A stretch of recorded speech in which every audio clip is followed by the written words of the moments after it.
crazy. But then all of a sudden you find yourself working in the asphalt industry and come to find out you absolutely love it. So I'm just, very blessed and thankful to be here owning my own business and having a group like you guys of support. So just feeling thankful for that. That is amazing. I love that, Ben. You're so welcome here, man. We love seeing your face on here every single week. You and your bro, you guys stand out, and we really appreciate you being a part of this, sharing, asking questions, being part of the group. I know that you guys, as you guys season up and start getting a lot of the experience under your guys' wings, will start being guys that can put back into newer people that don't have the experience you guys do. So that's awesome. Appreciate you guys sharing for sure. Thank you. Yeah, this is Dallas. It's Stripes again in Grand Rapids, Michigan. Hello, everybody. Long time no see. Nice to see you. Yeah, so we had two proposals. Actually, our first proposals that were accepted. So we hope to be doing those jobs in the next couple of weeks. So we're excited about that. Congratulations. That's amazing. I love hearing about wins when guys go put the time, the effort into obviously put through enough of those quotes to meet enough of the people, and you start putting those into the pipeline, and then they start falling out the other side. That's awesome. Congratulations. All right. Anybody else got something they want to be thankful for or a win they got under their belt? Come on, Michael. I know you're looking at the camera, itching to chat. Let's go. Hey, can y'all hear me all right? Oh, yeah. You bet, brother. How's everyone doing? Amazing. Thank you. Hey, I'm sorry I haven't been on here the last few weeks. My work schedule's been real busy with my jobs and then launching this new business and everything. But I got a big win. Remember a couple weeks ago I was on here him-hawing about I had a 750 stall job, but I couldn't get it. I wasn't prepared for it. I don't know if any of y'all remember that. But a guy from Delta Paving in a whole nother state texted me and called me the other day or emailed me, and I got back with him. And I don't know if y'all can see me now, but I'm out here on Costco parking lot giving my first bid on 750 parking stalls with crack filling and everything else. So it does work. Build the proper foundation. Listen to the wisdom and experience that all the coaches and everybody on here has to share. Hump them whales. And whatever you do, don't give up. Keep trying, keep pressing in, and just keep going. God's a rewarder of those who are faithful and diligent, and I truly believe that. Good to see everyone. Thank you, Michael. That's awesome, brother. So you're being consistent. Yep. Consistency's paying off. Yes, sir. That is awesome. Congratulations, brother. That's amazing. Keep at it, man. You'll yes, nail sir. That thing. You bet. Yes, sir. Right on. Thanks for sharing. All right. Anybody else got something they want to share? Whether it's a win, just being thankful for something. What is it you guys got going on today?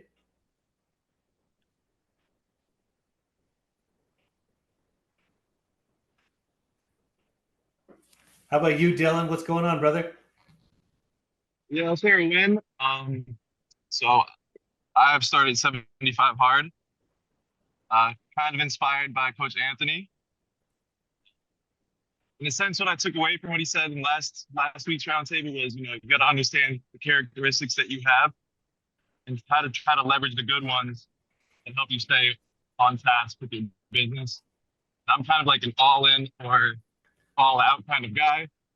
That's the main reason I started doing this challenge, so I could, all aspects of my life just be all in on laser focus. So that's where I'm at. And that's my win. It's only day 2, but I'm out doing my outdoor workout right now. So that's awesome. Let's go. Let's go. That's wicked. Anthony, what do you got to say about that? I congratulate you, Dylan. Good job. And yeah, it's kind of what I talked about on Monday night on the Coach's Corner. You got to know yourself and you got to plan accordingly. Those are legitimately the things I want you to remember when I'm not around anymore. Is your whole purpose here is to live by God's plan, but He's given you innate abilities, and those abilities shine through your actions. And sometimes they're good and sometimes they're bad. And you got to know your temptations. You got to know what your triggers are. And sometimes it's a real blessing to be able to figure that out. And we're all on our way, right? We're all searching for self-discovery. We're all growing. We're all pushing for a little bit more every day. And the more we can consistently look at what our actions are, there's a phrase that not a lot of people hear me say, but people that are close to me know, and it's the trend is not your friend. So if you habitually stop by a bar every time you drive by that bar, maybe don't drive by that bar again, right? Like if there's a trend that you can see as a negative in your life, eliminate that trigger from your life, guys. So if it's, hey man, sometimes I go into this donut shop instead of heading to the gym, or I dissuade myself from doing something positive by something negative, like identify what that trigger is, what that trend is. And oftentimes the trend is not your friend. Agreed, 100%. Things that come easy typically aren't that good, are they?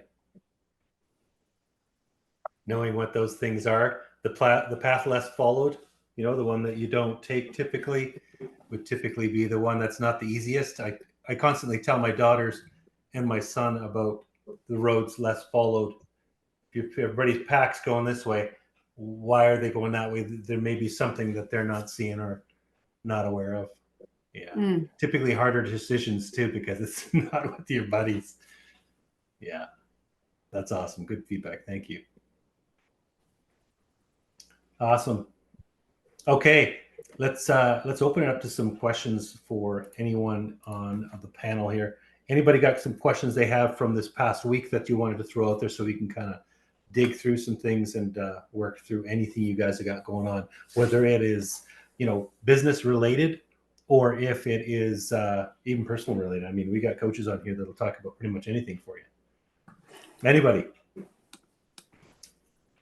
All right, let's go, Billy. So I went on a I was talking to one of the guys off the round table, Corey. He gave me some guidance on building connected. I think a lot of y'all might have used or have a lot more experience with building connected, reaching out to general contractors. So I got like 10 bids going out, and I did my first job walk on a big project where the scope is 99% doesn't even pertain to me. So I probably shouldn't even have to been there. But what I did do, there was a sign-in roster with everybody's email, and I was the only sub there. So I took a picture of like the sign-in roster so I can link up with these general contractors, because the only contractors that I'm getting is connected with are the ones that reach out to me to offer a bid through Building Connected. So that's just a little tip. Also, if anybody has any wisdom on when you go to do a job walk or when you are sifting through all these site plans, is there anything to be wary of to kind of protect yourself from not seeing something in the fine print? Because there's, like I said, there could be a couple 100 pages on some of these bids. Have you ever like got yourself in a situation where you wish you like didn't even put the bid on a job?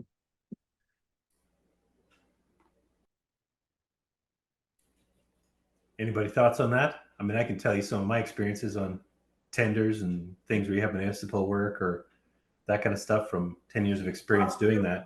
Actually a bit more of that. The thing I'll add is that just because it's long doesn't mean that it's ultra descriptive for what exactly you need it to be.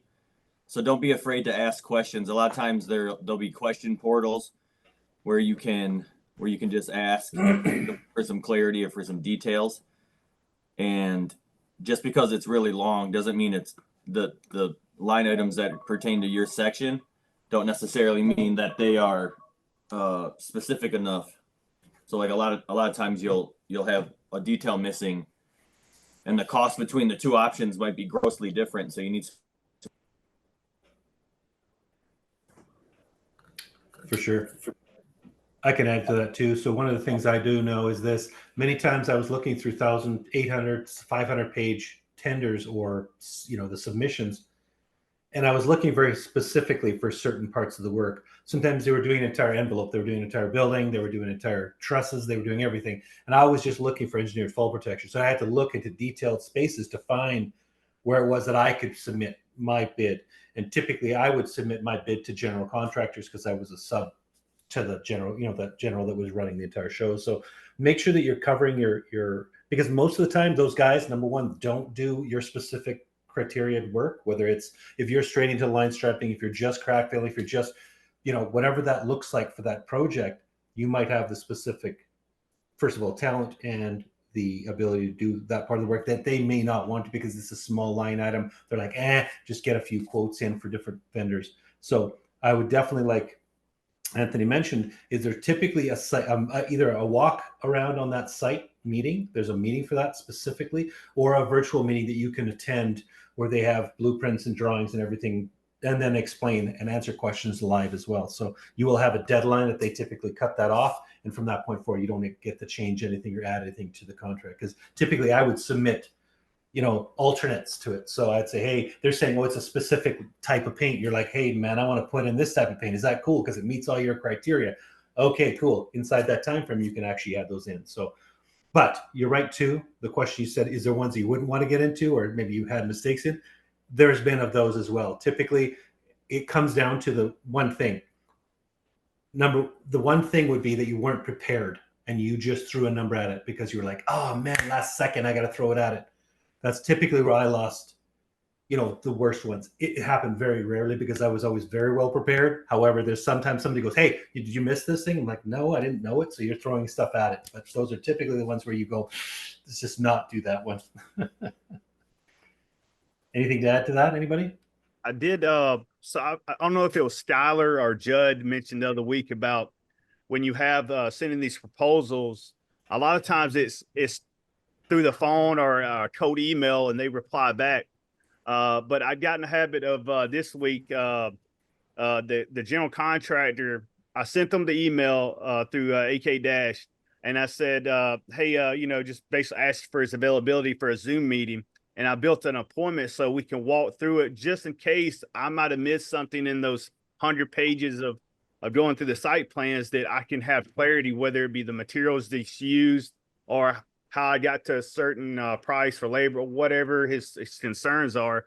That way he can make it a little bit more personal. He can put a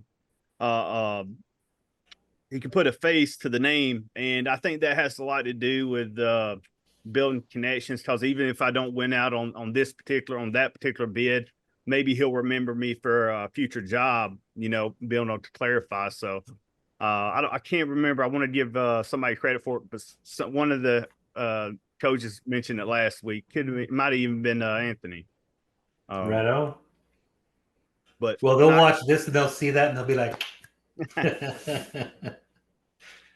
right on. I got the appointment tomorrow, so hopefully I'll give y'all some good news next week. Let's go. Thanks, Billy. All right, Zane, let's go. Hey, Matthias, can you hear me? Can hear you perfectly, brother. You sound just like you're right next door. Maverick asking this question. Sorry, Maverick. Both of us together. No problem. Yeah. One thing that Zane and I have, it's a good struggle. It's a good struggle, and that's time management. That's something that we have as a new business, as our third year in the business, struggled to kind of hone down. And what I mean by that is we're pounding residential. Like, we're just absolutely, doing tons of residential each and every week. You can fit in about one commercial job or one big project each week, but we've been just filling most of our time with residential.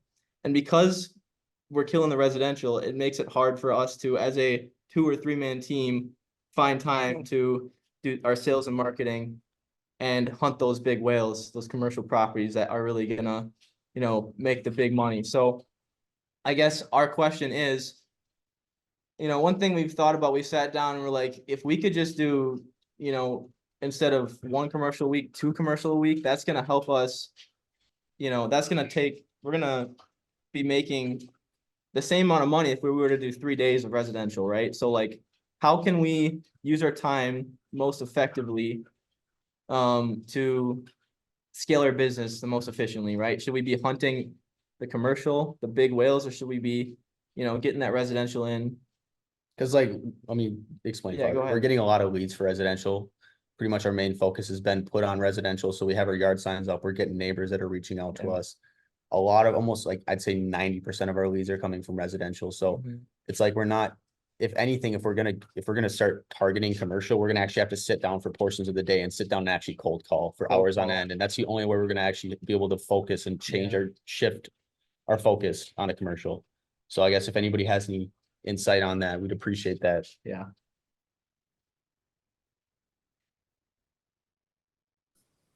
Hey guys, so I was gonna say a couple of things, or I guess I have a question. So you guys are newer to the industry and to this business. Have you joined like your local chamber or any networking groups in your? So we've had the opportunity to, the blessing to attend a tavern league meeting, which was a bunch of bars in the area get together and they talked about stuff, and we were able to kind of pitch and just let them know what we can do to serve them. So that was a good, opportunity. But in terms of like a contractors, I'm not sure if you're talking about like, a contractor association or that sort Local of- business owners like restaurants. Your city chamber of commerce, every major area Yeah. dominant of influence around you. Yeah. Go to the chamber meetings, and then once you're received in there, that it'll be a Yeah, really good when stage for when you guys can get in front of business owners, like that's what you want your goal to be, because that's at meetings like that or gatherings like that, you have an opportunity to get in front of not just one business owner at a time, many of them, and the way you guys present yourselves is going to stand out to people. And then gear your marketing, or gear like you can get up and talk for 5 minutes at some of these events, and then gear that towards like take driveway out of your vocabulary, right? Because people assume we do driveways no matter what. It's like, okay, you can do a driveway if you can do a parking lot, replace it with parking lot or roadway, or how you're talking to people. So that would be my advice for you, because I think that being in front of someone face to face is going to be more effective than just picking up the phone and saying like, hey, you have a parking lot, we can help you. So yeah, That's really when they good. meet you face to face, I think it's going to be a game changer for sure. Thank you. That's something, it'd be nice to get into, we're approaching the end of the season for us, unfortunately, because we have about a month left. Doesn't mean we can't get in there, but I'll tell you, with our past experience, like last week, we had the opportunity, like I said, to go to a tavern league meeting, a bunch of bar owners, and it was awesome. Yeah. So, how would you recommend going ahead? Is that through a Facebook group, or how would So you can reach out to your local chamber. And I just want to kind of back up for 1 second, because you said we're near the end of our season. So you have to think of yourselves as a locomotive. I was actually listening to a podcast this morning, and he had such a good point. So we have momentum drivers. We also have momentum killers, right? If there's a locomotive that's going down the tracks at 55 miles an hour and you put a 4-foot wide cinder block wall in front of that locomotive, it's going to blast right through it. Yep. Because it has momentum, right? And it's not going to stop. If that same locomotive is stopped on the tracks and it's not going at all, and you put a 1-foot cinder block in front of it, it's not breaking through that wall. So even though you're approaching the end of your season, this is a beautiful time for you guys to get out there and network. Like, use that time that you have freed up from not physically doing the jobs to grow your business, because people are already, like, especially if they have businesses, they're already thinking into next year for budgetary reasons. So this is like perfect opportunity for you guys to do that. Okay. But yeah, look up your local chambers. You can join many chambers. Like we have different chambers around us for different towns. And I would just recommend like trying to get your foot in the door anywhere. Absolutely. So I have a quick question, Stephanie. So Sure. are chambers like just basically events where business owners just kind of conjoin and just kind of talk about things that are going on? Chamber of Commerce and better business. Yeah, you'll find that in your local town, city, township, whatever. It's not difficult. Like even have them in Canada here too. But I think the biggest thing is a Better Business Bureau, Chamber of Commerce. Look it up on the internet. Your local one. So your city name, Chamber of Commerce. Boom. You'll look in there. There's every business is listed there. Yep. And so what you'll do is, like, for our chambers locally, we pay, I think it's $225. I don't think it's a year though. They have like an annual renewal for like $50. And it's all the local business owners that will actually, in our town, probably similar for yours, put on local events that you guys can then eventually start to sponsor. So then it gets your logo. Like we do, like Dexter has like a Dexter Ice Festival. So they do an ice carving of like our logo. And one year they did like a big roller, but it just gets your brand in front of people continuously. And it also gets you involved in the community, which business owners love that. So, you know, ours do different events throughout the year, and I'm sure that yours would be kind of the same. Hey, Coach Stephanie, Judd here. Hey, everyone. Hi. Hope you guys are all having a great roundtable so far. If you are, do me a favor, do a little fist pump in the air there if you guys are having fun so far. I cannot see you, but I'm sure you're all having a ball. I'm listening in. This is fantastic. I'm just getting back from some doctor stuff here. But what I was going to say to, I believe that was Zane and Maverick that I was listening to. Is that correct? Yep. Mm-hmm. Yep.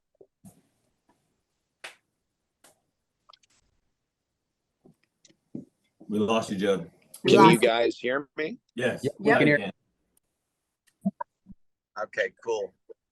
What I would say to you guys is that when I heard you're rounding off to the end of the season, that sounded like a cliff to me. And I know that, Stephanie, you just spoke about momentum with the locomotive, and that's one of the analogies that we use. And what I want to say is this, man, if we aren't going towards being able to provide problem-solving solutions and over-delivering on the value relating to services that we can make money all through the fall and the colder time of the year as it starts to drop below that 50, 55 degrees Fahrenheit, if we don't have solutions to keep that revenue moving for your business, then you're right, that locomotive will slow down.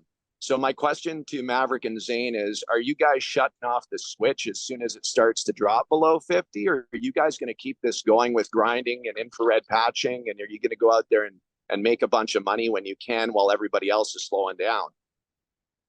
Well, Judd, I mean, obviously we're gonna do everything we absolutely can. It's difficult. I'll tell you. Zane's gonna stay in our area, our local area, but I am a full-time student 2 hours away, in Wisconsin. But I'm gonna be coming back every single weekend, every single weekday that I have the opportunity. We're gonna keep on doing commercial lots over the weekend. I'll go ahead and speak. The instant that we can, we're gonna get that infrared, Well, yeah, we infrared kit, and we're just gonna keep on going. So we thankfully were able to finally connect with another premium, fantastic subcontractor in the area. That's an awesome guy, and he does some great infrared patching. So we're gonna be, building trust with large business owners, parking lot owners, by subbing out some infrared patching as far as we can until there's snow on the ground covering these parking lots. We'll be doing infrared patching until who knows when. But I learned last night or on Monday night on Coach's Corner with Anthony that actually crack sealing can go all the way throughout the fall, even into the months of where it starts to 45 degrees and stuff. So that's something we can even, once seal coating season is over, we can continue to keep scheduling crack sealing and stuff on the weekends when we can. And just kind of keep our pipeline filled as much as we can. And what used to be our off season is now going to try to fill it up as much as possible. So, yeah, absolutely. I mean, go ahead, Judd.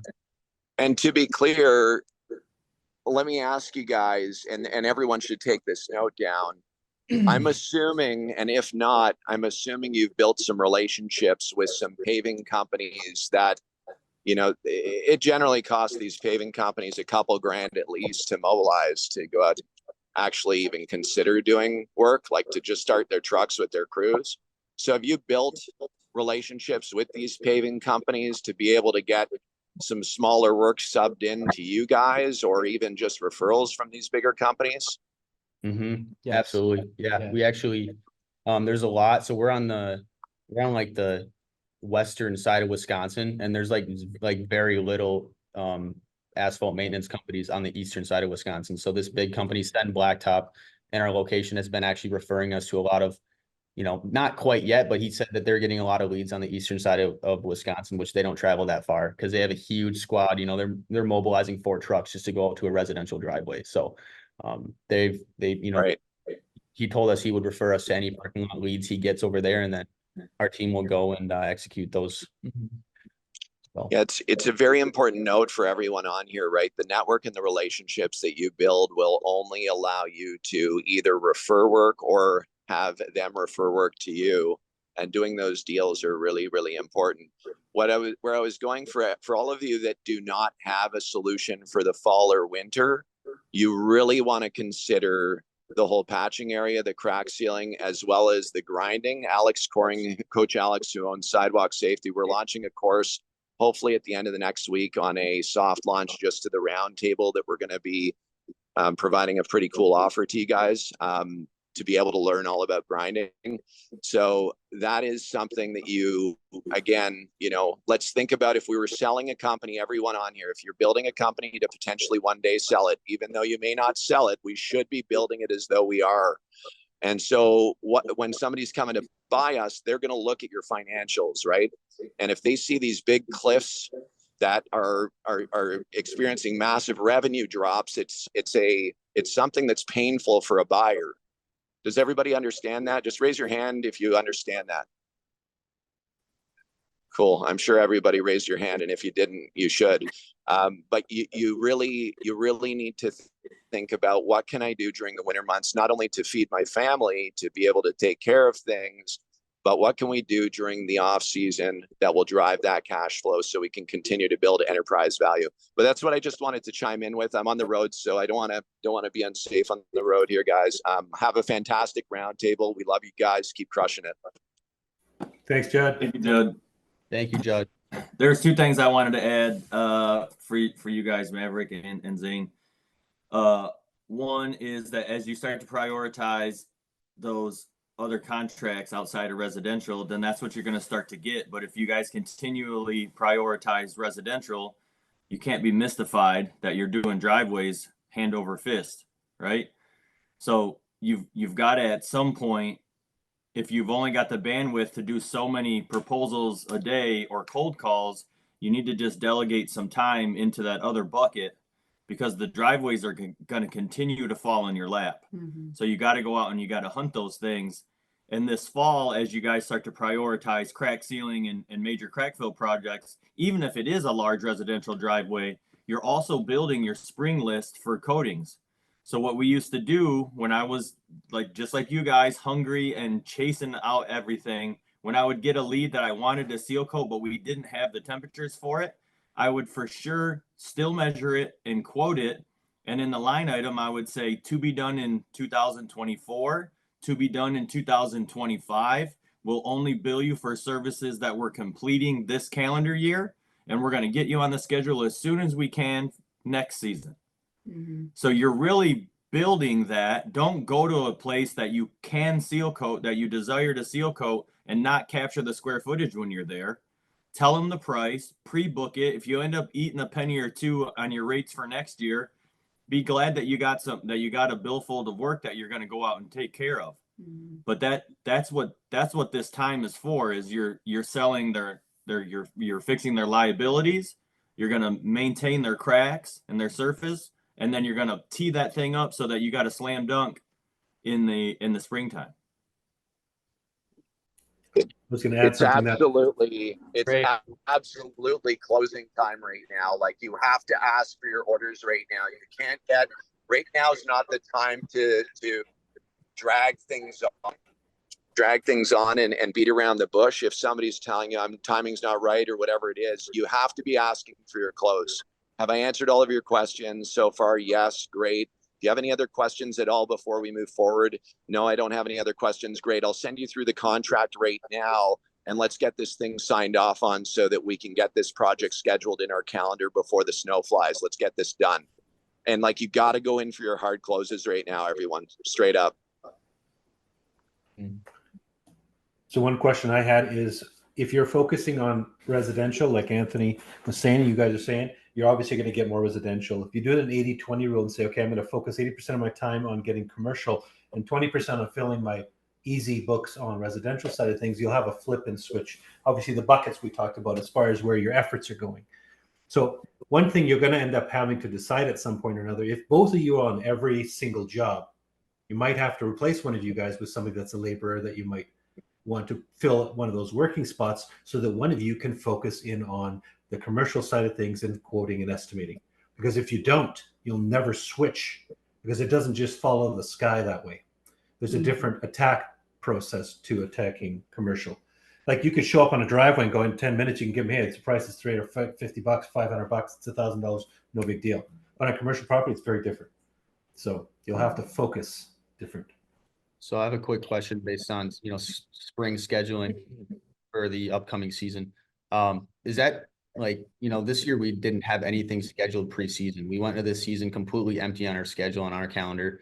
And we've been booking probably about a week out. We've been filling in our week out and hammering through driveways and then filling the next week out. And it's week by week because with weather, it's so hard to work around that because it pushes your schedule back. And I'm sure all of you are familiar with that. So when you pre-book your schedule out for the following year, how do you work around the weather, uncertainties? Well, booking out that far in advance, you're never going to be able to, to know. We have a practice of like leaving a day or two in our week open for a rain day. And then we have clients that are very flexible that we can put in that rain bucket if we don't need to use it. So just forward preparation in that way, I think is. But the way you're selling it to them this fall, is you're saying, we're going to come and we're going to execute these service lines on this date. And then we're going to put you in a to be scheduled file. And February 1st or March 15th, whatever day you pick out of the sky, you're going to mark it on your calendar to call through everybody that you've pre-sold, and you're going to schedule them then. Okay. So you don't have to give them a hard schedule now for next year. You're just going to let them know as soon as the weather turns in your area. Maybe that's April 15th. Sometimes it's May 15th. Whatever that is, as you get closer to it, you're going to build them out. And then every time you build someone out and you put someone in a day, you're going to focus your effort in that geographical area to make sure that you're maximizing your efficiency of being there. So that'll give you a place to go hunt every time that you got there. And you can say, if you're cold calling or whatever, if you're door knocking, you can say, we've got a job scheduled down the street on such and such a date. I'm going to come back and I'd love to get you on the list. What's it going to take for you to decide today? Like we can be asking that. And just like Judd said, when you hard close someone and they're like, no, I'm just not ready. You say, okay, I understand. I totally understand that you're not ready to move forward today. I understand that. But like, what would make you able to say yes right now? What would make you able? What's the thing?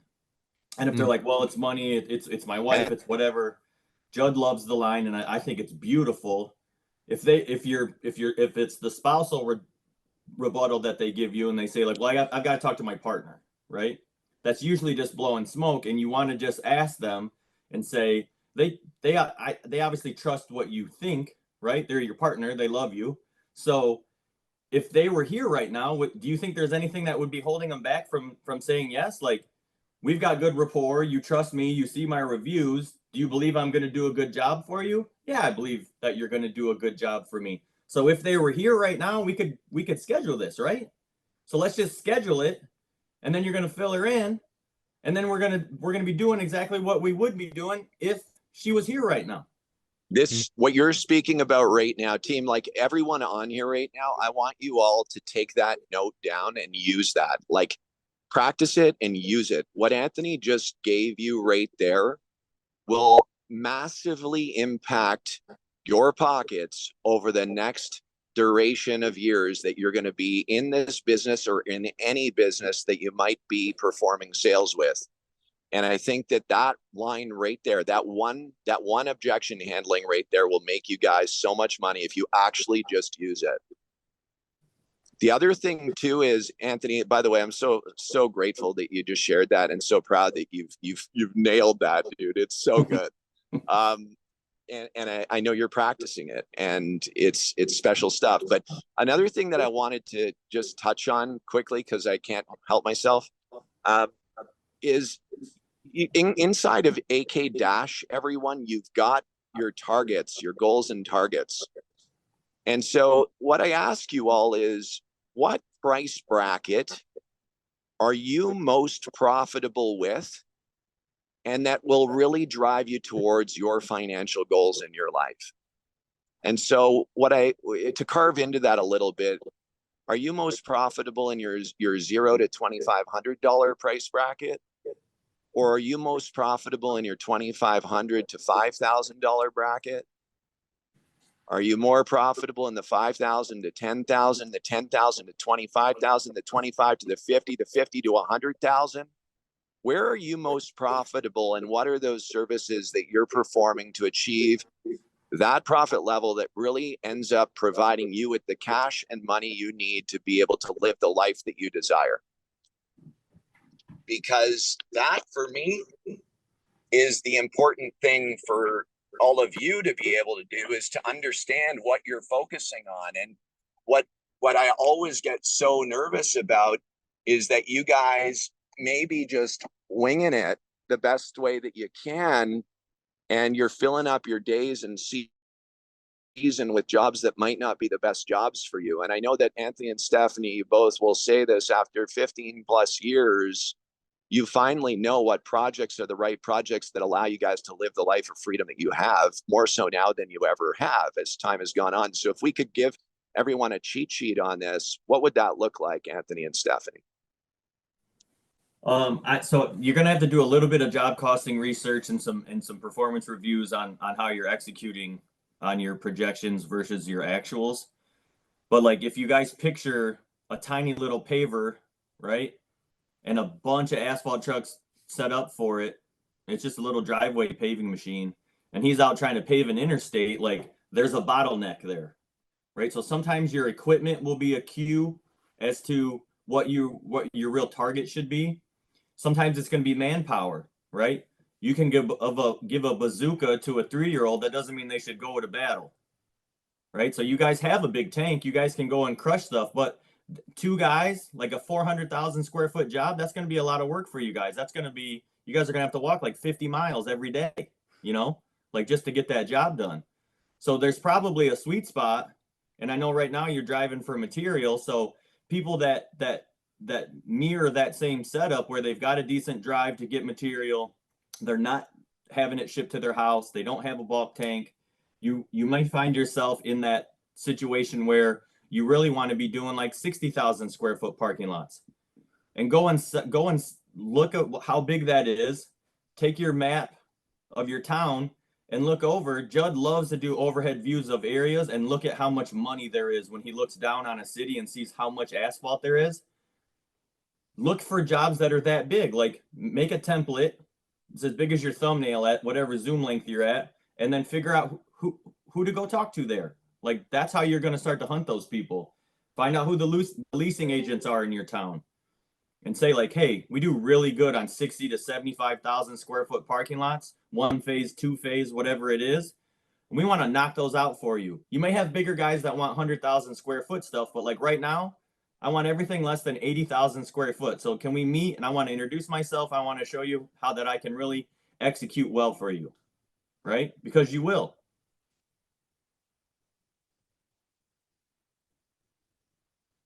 It's phenomenal. Yeah, Thank yeah. you. Thank you, Anthony.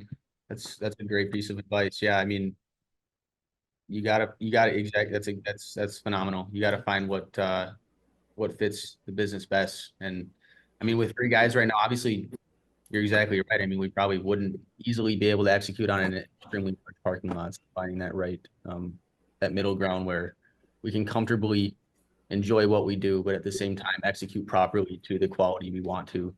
So If And you that's can, going to change over time as you guys grow and as you accumulate more equipment. He's speaking from experience with the $400,000 project, because him and I did that all by ourselves, and I do not recommend it. wow.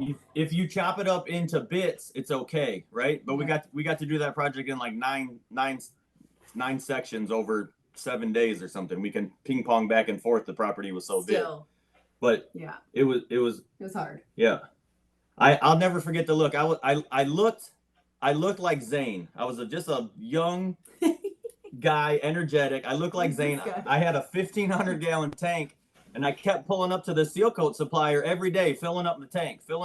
And finally, on the 5th day, the guy looked at me and he said, "Where in the heck are you putting all of this sealer?" Like, it was mystifying to him. Like, I would fill that thing up and we drain it. I'd fill it up and we drain it. So you're going to have those opportunities, and those are going to be really, really great for you, and you're going to learn a lot. But right now, look for where that sweet spot is for everybody that's listening. There's a sweet spot for your business, right? You're not gonna go weed a football field with a shovel. You're gonna have a piece of equipment. So don't get yourself in over your head, because that's when you start to really tank your efficiency and your quality. And you just nailed that on the head. Like, to be able to produce the quality that you guys want to stand behind, you want to make sure you're in your lane and you're not biting off more than you can chew right now. Yeah, that's how you build a good reputation. Yeah. Yeah. And frankly, it's like, would you prefer to have a $500,000 business that leaves you $100,000 on your bottom line, or would you prefer to have a $300,000 business with $125,000 on your bottom line? You follow what I mean, everyone? Mm-hmm. Yeah. Revenue is vanity. Mm-hmm. Cash is king.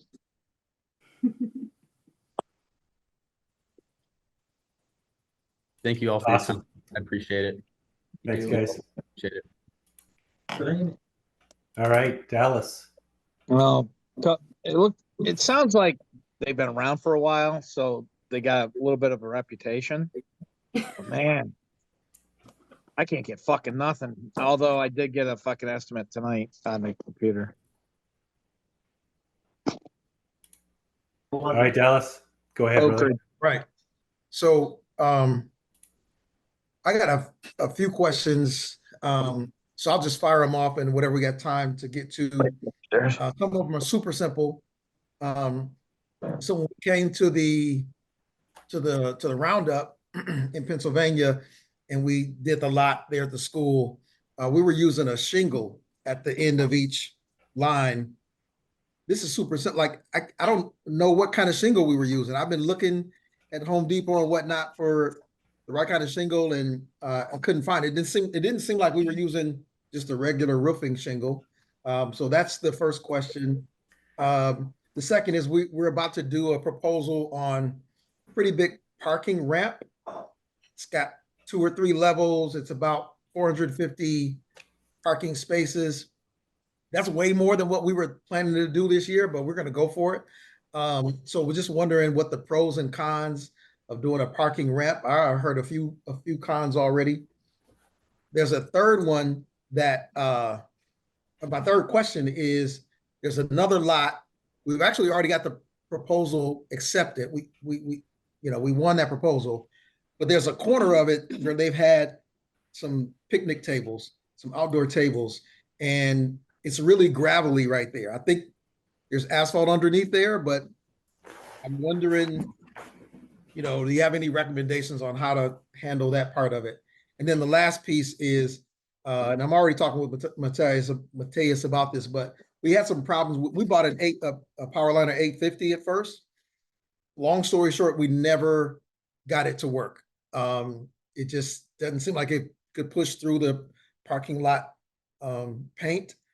So just wondering if we're doing something wrong with that. We actually ended up buying a used 3500, which is working for us, but still we want to use that 850 for stencils, but we still needed to push the paint through. And just, so those are my 4 questions: the shingle, parking ramp, gravel area, and the 850.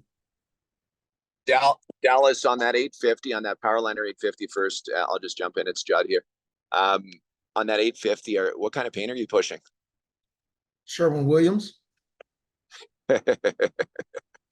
Got it. And are you pushing waterborne? Are you pushing solvent? Water. Yeah. And let me ask you, are you actually screening that paint before you are pumping it? Yep. And is that paint that you're using right now, is it one pail, or have you tried multiple pails? 1 pail. Got it. And have you tried your unit, your 850, with water? Yep, it worked with water. And so that paint that you're using is quite viscous. Mm-hmm. Have you asked Sherwin-Williams if you can cut that paint at all, and what percentage you can cut it to? I have not asked that. Ask the question to Sherwin-Williams. I have a feeling that you're trying to suck a milkshake through a straw, a small straw, and you might have a challenge with that. So find out what dilution ratio you might be able to work with your paint with, and then you probably can use that 850. We've got, just to be clear, we've got about 3,000 850s in the market, and the only time that there is a challenge is generally when the paint is just too thick for it to pull. If that helps. That helps. Yeah, that's the same thing Billy was saying in the chat, pretty Yep. much. So thank you Yep. for those responses. I'm gonna pop off though. I'm driving through fog in the mountains, so I'm popping back off the phone. The other questions we'll let other people answer. Thanks, Dallas. Thanks, Judd. Thanks, Bless you. Judd. Hey, Matthias. Hello? Hello. Hey, this is for Dallas. I just purchased the 850 and I had to pour some water in the hose to get it to start circulating. And then there's a little silver thing. It looks like a big, like a deep well socket, and it's right above the plastic case. I had to turn that thing counterclockwise or clockwise. I can't remember which way, all the way out almost. And then that thing revved up and it started spitting out paint. I did, in the last 4 days and half days, I did about 800 stalls at a high school helping this guy out with that little machine. And it smashed it. But that's just what I had ran into with that. Michael, I missed what you said you turned up. What was it? There's a little, looks like a socket on there. It's right above the plastic, like where the pull rope is. If you go above that, Okay. it's going on the back side. It looks like the carburetor. It looks like a deep well socket. It's about this big. It looks like it's silver. And you turn it left or right. It says counterclockwise to decrease RPMs and increase if you turn it the other way. Turn that thing all the way out to where it feels like it's fixing to fall out, and that machine will run high blast and it'll pull that paint through there. For me, I'm not sure if that might be what you're running into. When I get home, send me your phone number and I'll take a picture of it off my machine when I get home in about 30 minutes and send it to you. Will do. All right, brother. Appreciate you. Thank you. Yep. Great feedback. That's awesome. So potentially paint, working with it and maybe a little bit of a dilution there. Possibly the idle control to ramp that up for a little bit higher compression. The other questions you had were, you repeat that first one again? It was about the shingle. So Billy put in the chat, try Perfect. to recap shingle. Easy, yeah. And Second then parking ramp. Pros and cons. Anybody on parking ramps? Describe what the parking ramp is. I'm lost with that terminology. Multi-level. Like a parking garage? Yeah, parking garage. Yep. Okay. Okay. Yep. So I know that a lot of times those have specialty coatings on the floor. So if it is bare concrete, great. You'll know what kind of paint to use. You just want to make sure that you're using something that will bond with that in case it does have a non-slip coating. And then you're also going to want to make sure that you use glass beads anywhere that can stay wet and is slick, so that you're not adding some liability for the property owner. So glass beads and the wet paint will be the way that you add traction without distorting the line in any way. You don't want to try to use sand or anything else. Glass beads is what it's meant for. You can get a glass bead distributor. That's just like it's a cylinder and it's got a lever on top. People call them sand liners, but you can use them for glass beads as well. And the gravel thing, I would lay the responsibility on the property owner to get that area swept, because unless you've charged them for cleaning, you'll be also charging them for hauling it away. Mm-hmm. And a sweeping company can just do that all in one. So as long as there's not a lot of trash in it, they'll take it right to an asphalt plant and they'll just dispose of it there. That's kind of the setup. So charge for cleaning or have somebody else to do it. Yeah, tell them to get a sweeping company, and that's not part of your bid, but it's not it's not up to your standard for you to be able to take care of it. There's a link for the glass beads in the chat right now. So Yes, that's definitely what you want. The other thing about the cleaning side of this. I'm laughing at you because you keep saying bye and you're still here. I said I don't No, I'm here for good. We're through the clouds. We're like in the top of the mountain Good. through a I'm glad fog you're being forest. safe. We're safe and sound. So here's the thing. Anybody that's been in the business for a while, I can tell you, you've gone through this where you thought that the cleaning of the parking lot that you were going to go do was going to be a 1 hour job, and it turned into 8 hours. Like, I know every single person on here who's been in the business knows this. And then all of a sudden you have no money left after you've completed the job because you've literally just burned all of your time and you've delayed other projects and all that crap. So you need to really think through what it's like to do surface prep and whether you're going to take it on or whether you're going to sub it out or whether you're going to have the facility manager, owner, whatever, be advised that they need to take care of it before you arrive. And that's part of your agreement. But please, please, please, for those of you that are new, just understand that the cleaning of a lot and prep generally is 2 to 3 times more than what you would think when you're first starting out. We also place it, just a little snippet for everybody, because we've had times where we've quoted a parking lot in the spring and they don't contact us till the fall. And meanwhile, they've had pallet upon pallet deliveries and their parking lot is like trashed behind their building. And it wasn't like that when we quoted it in the spring. So in your agreement terms, we have a like several $100 per hour cleaning fee that can be tacked on. Like, they're giving us permission with their signature if we're spending more time that was allotted for cleaning. So And the terminology is something along the lines of, if the surface is in a different state or condition of cleanliness when we arrive to do the installation than it was when we did the quotation, you may be subject to a cleaning fee. Which also, another snippet for you, is important on why you take pictures when you're doing the estimate. Because then if they come back and say, well, no, that was there. Well, no, it wasn't. So, but yeah, just always protect yourself in that regard, because you have to protect your time and you don't want to be cutting into your overhead. So I guess the short and dirty on that would be very clear and concise in your stipulations when it comes to your contract line items.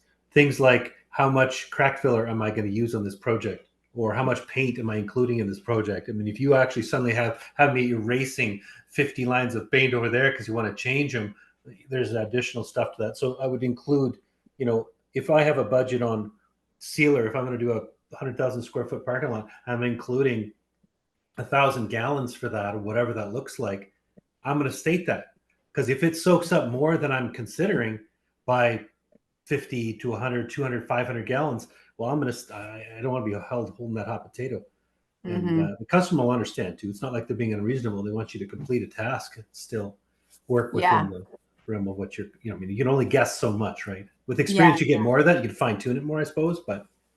Well, but in communication, I think you're right, Matthias. Communication is 100% key in a situation like that. Like a homeowners association several years ago, we quoted for several pallets of rubber. And when we were halfway through the project, we noticed that we were going through a lot more than we had quoted. So we called the president of the HOA and we sort of had a talk about the fact that we were going through more. And ultimately, they want you to complete the job correctly, right? So, but it was going to also be a shocking increase to their end invoice. But communicating that effectively on the front end, or as soon as we could, ultimately got us paid on that job. So there's tons of different scenarios, but yeah, communication, it all boils down to communication for sure. Awesome. Dallas, did you get what you needed, brother?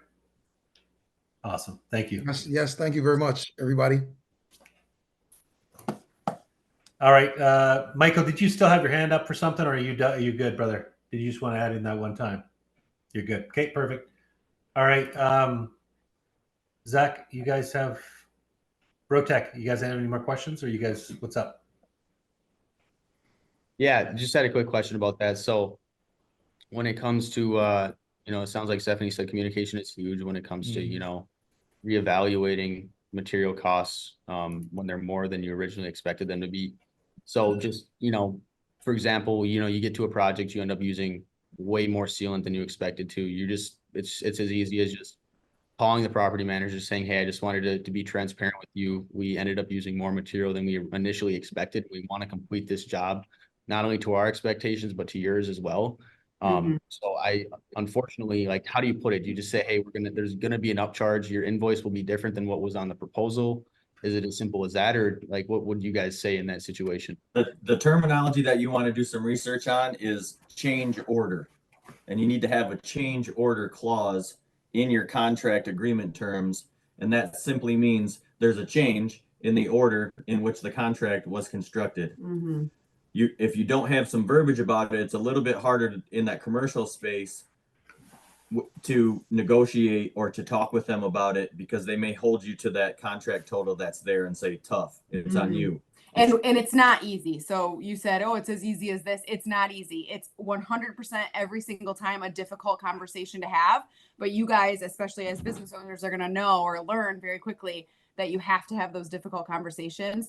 And we're not 100% on that. Like, we haven't always collected on those when that happens. But most oftentimes when we haven't collected the increase, it's because the communication wasn't the way that it should have gone in the beginning. So Clarify before. Yeah. Clarify exactly. in front of it. That's why the contract should state, I am including X if it goes over this, because it can happen. It's happened in the past. There's a caveat there that Exactly. gives you saving grace later, and you have Them- details that say, like, change orders will be approved before we proceed. They're not signing a blank check by signing the contract saying, I have no idea how much the total is going to be, and I'm just going to go forward with it. You're not asking for that. What you're asking for them is to have a civil conversation with you in the event that you find yourself upside down in your estimation of time, labor, materials, whatever it is. You want to specify all those things on there. So do some research. Everybody should do some homework on the term change order. And it's a dirty word. Put in into contracting. ChatGPT. Just throw it to ChatGPT. It'll explain it very, very well. Yeah. And There then you go. the upfront thing is this: I'm signing a contract that you set up for me, and it does not include any of the detailed information saying, "Hey, oh yeah, I'm going to put in 55 boxes of crack filler, and I'm going to include all of the cleaning." If you don't state those things and are signing off on it, or if I said, the contractor B said, "Oh, you know what? I'm including 50 boxes of sealer. I am not going to include the sweeping over and above this, and I'm going to charge $200 additional if it's messy and the garbage bin got destroyed, whatever." If that is clear to me and I sign off on it as the owner, you're much more easy to come to me saying, "Hey man, I noticed a huge difference in from this to this. Here's my pictures. Here's I'm actually halfway through the job. I'm already through 45 boxes. I know I'm going to need at least another 20. Are you guys cool with that? It's going to cost this." That's where your conversation comes up, because it's already stated. That's the beauty part. If you don't, though, and you just come out of back pocket, dude, this is going to cost 25% more. They'll be like, "Yeah, right, it will. I'll take you to court because you told me that it was going to be this." Guard goes up, and that conversation becomes very one-sided. Yep. Right? And in the beginning for us, honestly, like, just full transparency, that was when we didn't collect. When it wasn't stated in our proposals on the front end, we didn't talk about it on the walkthrough of the proposal with the client. We tacked it onto the invoice and we were like, "Here you go. We went over. It's in the fine print." And they were like, "What? Like, BS. We're not paying you more." So communication from the very beginning, having it listed out on your proposal so that it's not hidden in your agreement terms from the client, like, put it right in the line item. Like Matthias is saying, this is what we allocated for sealer volume. This is what we allocated for crack fill. And at this point in our game, it's very, very rare that we have a change order for volume purposes. But it still happens. And the way that I like to word it for ours is up to X amount of gallons, up to X amount of tons of asphalt, up to X amount of pounds of rubber, right? Then if for some reason you use 40 boxes and you calculated 55, someone asks you for some transparency on that, they're not saying, well, then that means I would get a discount, right? So you don't want to walk yourself into something where you could have profited more. You want to make sure that you protect your bottom line in the event of unfortunates. Yep. Hey, I got one quick question, y'all. My bad. I thought I was done. So with this Costco job, I'm going to be this guy from Pennsylvania's performance partner. He's reached out to. Oh, I think we lost him. No way. all good. Michael? He's Here, just- put that in there. what? Oh, I think he's gone. Put a picture in the chat. I don't know what happened. Yeah, Let's he go. was. I think he was outside, so maybe he had bad service. He's legit on that Costco parking lot still. He sent me a couple pictures, so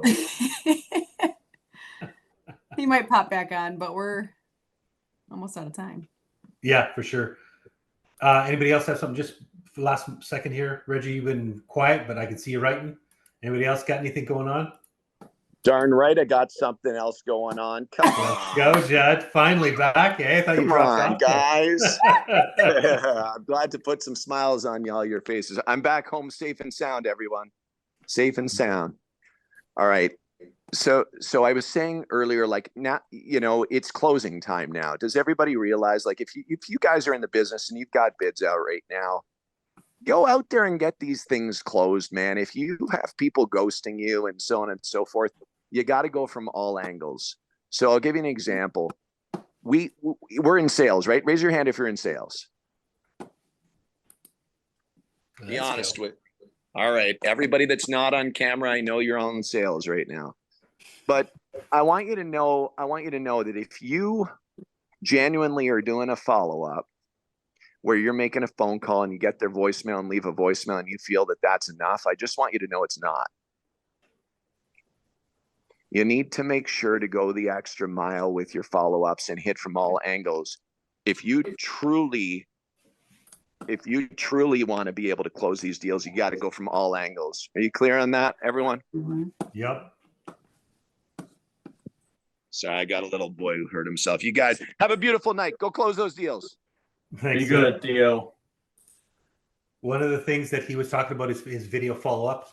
If you can do a video follow-up with your customer, they're going to just love the differences. I used something called Vidyard. I think I got it from either Anthony or somebody else. They're just sharing that amazing because that you can run that little play. It's like a thumbnail that just starts scrolling through. It's your face yammering about whatever you're talking about. But it's a great background. Even in an email, you clip it to an email, it's sitting there farting around on the screen while they're trying to read the email. They'll end up clicking the thing and then they're there doing whatever you're doing, right? But yeah, following up with text, emails after your phone calls is so key. Leaving voice messages, doing a double dial or triple dial, even depending on, use a different phone. If it's something they get tired of listening to your phone, grab your partner's phone. You're like, excuse me, I'm calling. Yeah, it's still Matthias. It's just you borrowed my wife's phone because you didn't pick up the phone. Whatever it takes, get a hold of them. Just make sure you're following up with more than just one thing. All right, you didn't answer the phone. Click, he's gone. No way. 5 to 12, baby. 5 to 12 touch points before you get your yes. So go through your nose. It's fine. It's totally fine. Awesome. Anybody got a final word? All right. Love. Let's go. That's my Love word. it. Let's do one word. When we're Can we do close, that? let's do it. Let's do it. You already put yours out. Love. Yeah. Anthony. I gotta mirror that. It's definitely love. Well, that's what we're here for, guys. Send out the love. Absolutely. Right on. Steven. Persistence. Yes. Bryant. Community. Community. Love it. Unitan, you're still on. All right. BroTech, you guys got a couple to go.